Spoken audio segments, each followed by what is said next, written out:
Hello everybody, welcome back to my channel. You know, liminal spaces are just one of those things that have always piqued my interest. There's something about the idea of an empty space looking so eerie.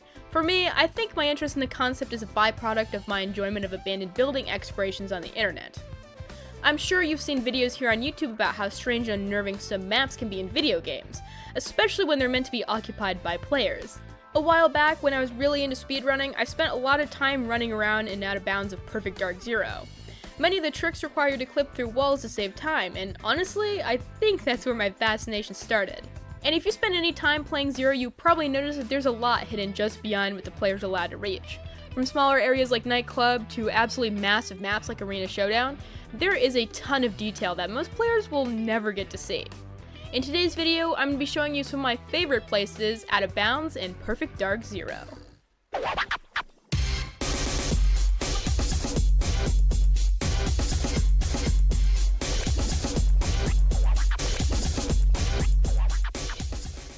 Starting out with one of the first and most iconic levels in the game, Nightclub Steakout. This level takes place in a coastal Chinese city. Killian owns this slick nightclub on the water, just a short walk from the city skyline. The map's always been a fan favorite. It's vibrant, neon, and full of life. Even the buildings around the club have tons of detail. With ambience from a bustling city, you really do feel like you're headed out for a night on the town. After clearing out the guards, escaping your designated area is made possible through a glitch known as explosive cover. If you want to try this for yourself, all you'll need is 2 mag sets and anything that can deal explosive damage. A frag works fine. Step 1, push an object up against the wall. Step 2, make sure you can cover behind it. Step 3, drop a frag so it damages you. Step 4, get into cover on your box.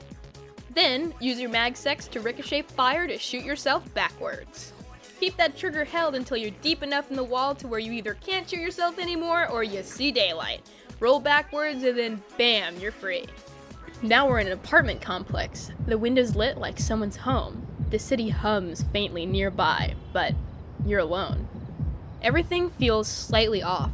Skyscrapers are sunken into the ground, the hills are textured like concrete, and the distant buildings are all labeled Night Monkey. All the sounds in sight make you feel like you're not alone, but you are. You know, Killian's office does not sound that bad right now.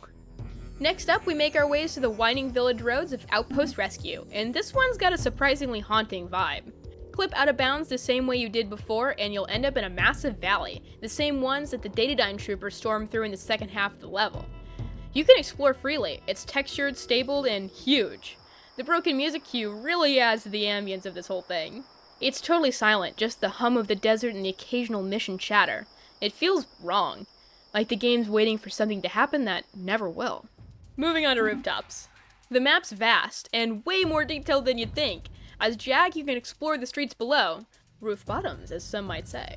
I actually learned this from another YouTuber, so shout out to Slippy Slides for finding this before me. When you reach the pipe towards the end of the level, you can actually roll yourself on top of it and scale the buildings over this broken patch of geometry. And after a little bit of a trust fall, you can safely land underneath the whole map. Most levels don't have solid terrain below the map, but Rooftops does, which is already pretty weird. And if you get to the boss fight area before it triggers, you can hear Killian's dropship. The engines roar above you, but he's not there. Beyond that, there's tons of little details. Back alleys, water sprouts under bridges, muddled barnacles under the platforms, hell, even bridges for flying cars like the ones we see in the comics. The attention to detail here is insane. No wonder they use this map for commercials. Quick honorable mention to Bridge Assault. If you turn around early in the mission, you can actually see the tunnel from the intro cutscene. And yeah, it's the same tunnel. The cutscenes are actually rendered in-game. Clip through the wall using explosive cover and you can walk around inside. It's massive. You can see the entire render zone stretching all the way off into the distance. Finally, Arena Showdown. Normally it's just this single sky platform, but if you peek over the edge, you can see a whole world waiting for you down there. When you land, it's beautifully eerie. Empty villages, long shadows, the bridge from the previous mission half buried in the sand. It's like walking through a memory of the world you're trying to save, now silent and forgotten. It really makes you wonder the story of those who once lived in this village. Did they flee? Was it because of Zhang Li and Datadyne? Or was it something much darker? Everywhere you go, there's detail, flowing streams and ghost towns swallowed by dunes. The sheer amount of effort that went into something that players would never see, it's breathtaking. From cities to ghost towns to buried bridges, there is so much left to explore in Perfect Dark Zero. I want to give a big shout out to SSB Maggie and Cass for letting me use the footage from his Adventures Out of Bounds series.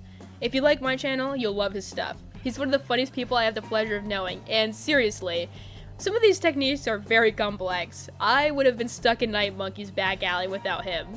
Go check out his channel and make sure you told him I sent you. Well folks, that's all I have for you today. To all those YouTuber things everyone's always been talking about, don't forget to rate it 5 stars. And until next time, have a perfectly dark day.